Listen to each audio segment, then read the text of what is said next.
Mesdames, Messieurs, bonsoir et bienvenue sur cette nouvelle édition d'information sur la télévision Labari. La Commission des affaires générales et institutionnelles CAGI de l'Assemblée nationale a animé ce matin un point de presse. Objectif, faire la synthèse du rapport de la mission parlementaire qu'elle a effectuée dans les régions de Niamey et Dosso. C'était du 18 au 24 septembre 2019. La synthèse de ce point de presse avec Ayat Salah. Dans le cadre de l'évaluation des politiques publiques initiées par l'Assemblée nationale, la Commission des affaires générales et institutionnelles, la CAGI, a effectué une mission du 18 au 24 septembre 2019 dans les régions de Niamey et Dosso. Cette sortie médiatique des membres de la CAGI vise à faire la synthèse du rapport de la dite mission. Dans la région de Niamey, la mission a visité le Conseil supérieur de la communication, la Cour d'appel, la Cour des comptes, le Conseil d'État, le tribunal de grande instance hors classe de Niamey, la Commission électorale nationale indépendante, le ministère de la Justice, et elle a tenu une réunion au gouvernorat avec les maires, les chefs de quartier, les leaders religieux, la société civile ainsi que les organisations féminines. Au niveau des institutions de la République, les commissaires ont eu des explications sur leur fonctionnement, les conditions de vie et de travail des agents, ainsi que les questions de ressources humaines et matérielles.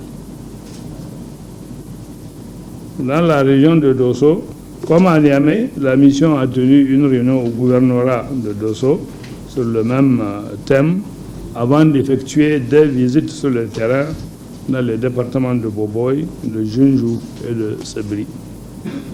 Dans toutes ces localités, la mission a pu apprécier les importants investissements réalisés au profit des populations et les efforts déployés par les hommes et les femmes pour en tirer le meilleur parti. Il faut noter que les échanges des membres de la CAGI avec les maires, les chefs coutumiers, les leaders religieux, les syndicats et les organisations féminines ont porté sur le thème paix, sécurité et développement.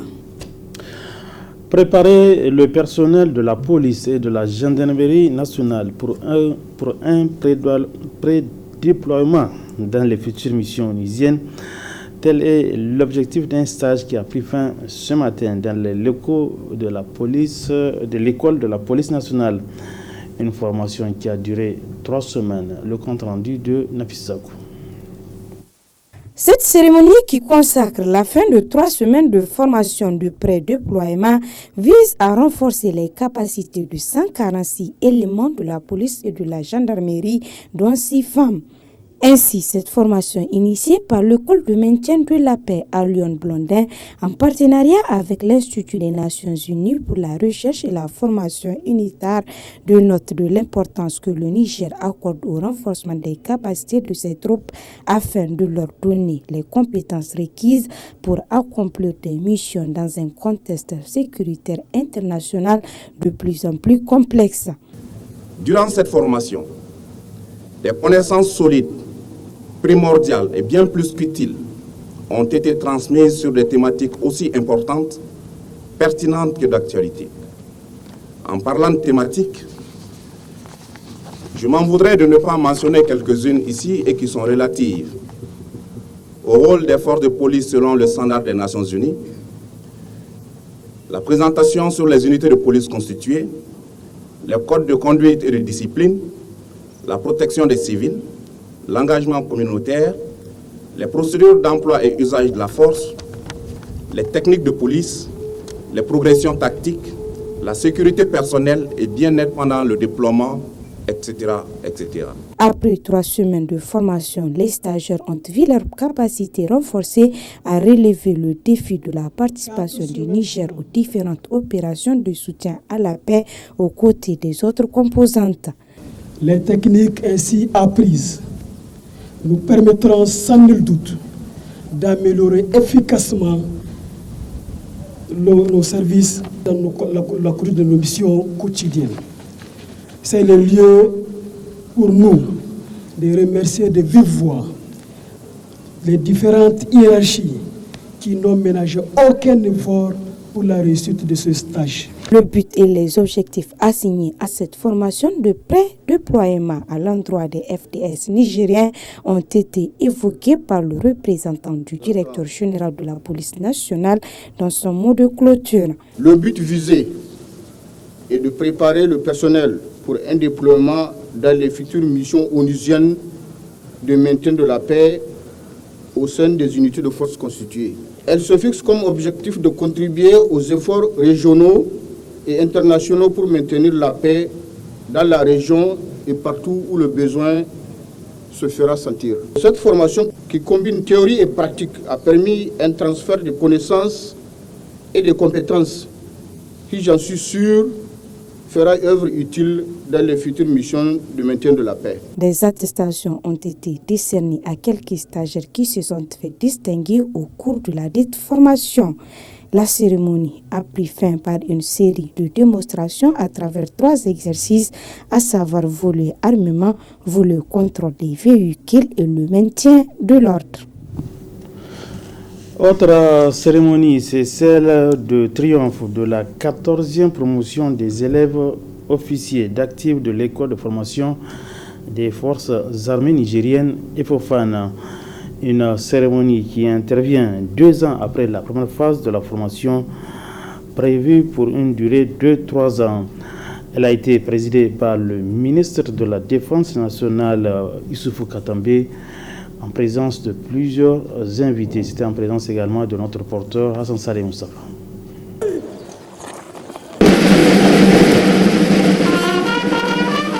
Ils sont au nombre de 39 élèves officiers d'actifs, dont 30 Nigériens et 9 de nationalité étrangère, qui étaient à l'honneur ce vendredi à l'école de formation des forces armées nigériennes EFOFAN, à travers cette cérémonie de consécration qui marque ainsi la fin de la scolarité et le port des galons de sous-lieutenant. Occasion pour le directeur de cette école de rappeler la lourde et exaltante mission à laquelle ces élèves officiers seront appelés à la fin de cette formation.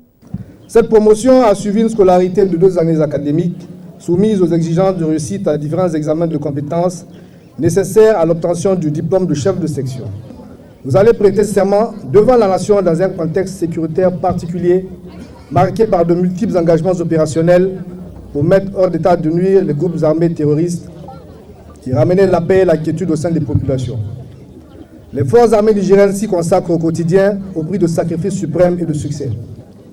En effet, chef de section, vous serez dès l'entame de votre carrière ce chef qui sera projeté au contact dans les opérations avec des hommes qui n'ont de repère que votre compétence, votre courage, votre assurance, votre personnalité, votre enthousiasme et votre grand cœur. En intégrant les FOFAN, vous avez nourri ce souhait d'être chef, c'est-à-dire un guide, un meneur d'hommes. Ne décevez donc pas vos hommes et ne trahissez point ce serment. Le ministre de la Défense nationale, tout en encourageant ses élèves officiers, a réaffirmé son entière disponibilité à mettre en œuvre tout ce qu'il faut pour améliorer les conditions de travail des éléments des forces de défense pour mener à bien leur mission. C'est un moment solennel pour chacun et chacune d'entre vous, parce que notre pays est confronté à des défis sécuritaires sur plusieurs théâtres d'opération. Vous serez bientôt engagés dans des situations complexes où vous devrez faire appel au savoir-faire et au savoir-être que vous avez appris dans ces murs. À mon sens, 2 principes combinés harmonieusement doivent retenir votre attention: la compétence et la discipline. En tant que chef militaire, votre compétence procède de votre capacité à prévoir, organiser, commander et contrôler l'élément à la tête duquel vous avez été placé en vue de remplir la mission qui vous a été confiée. Certes, la compétence n'est pas le fondement exclusif de l'autorité, mais sans compétence, il n'est pas possible de commander. Cette 14e promotion des élèves officiers d'actifs est baptisée promotion lieutenant-colonel Ibrahima Ide, un officier des forces armées nigériennes qui a rendu l'âme sur le champ de bataille. Créée en 1997, l'école de formation des forces armées nigériennes et Fofane a entre autres missions la formation des officiers de corps militaires et paramilitaires des forces armées nigériennes et ceux de 8 autres pays de la sous-région. La suite de ce journal avec le début ce vendredi à Niamey des travaux du deuxième congrès du groupe biblique des élèves et étudiants du Niger. Une occasion pour les participants de parler de la vie de ce mouvement. Ce groupe biblique est une sorte d'antenne de l'Église au milieu des élèves et des étudiants pour l'évangélisation. Le compte rendu de Hassan Saleh Moussafa. Deuxième congrès. Ces deuxièmes assises du groupe biblique des élèves et étudiants du Niger se tiennent sous le thème consolidation des acquis. Un thème qui cadre bien avec les objectifs de ce mouvement qui date de 1974. Nous voulons avoir un GBU très bien assis. D'abord les textes, les statuts et règlements intérieurs, nous allons les parcourir en vue de les adapter par rapport au contexte actuel de l'évolution du mouvement. Et nous voulons que chaque membre puisse s'imprégner de ces textes, les statuts et puis le règlement intérieur. Et nous voulons aussi que chacun puisse avoir cette conscience missionnaire afin qu'une fois reparti chez lui, qu'il puisse appliquer, mettre en application les leçons qui seront retenues par rapport à ce congrès-là. C'est pour apporter le message de la bonne nouvelle dans les milieux scolaires et universitaires du Niger. Voilà pourquoi le groupe a été créé. C'est une sorte d'antenne de l'Église au milieu des élèves, au milieu des étudiants et au milieu des cadres aussi. Donc le but, c'est l'évangélisation et la mission.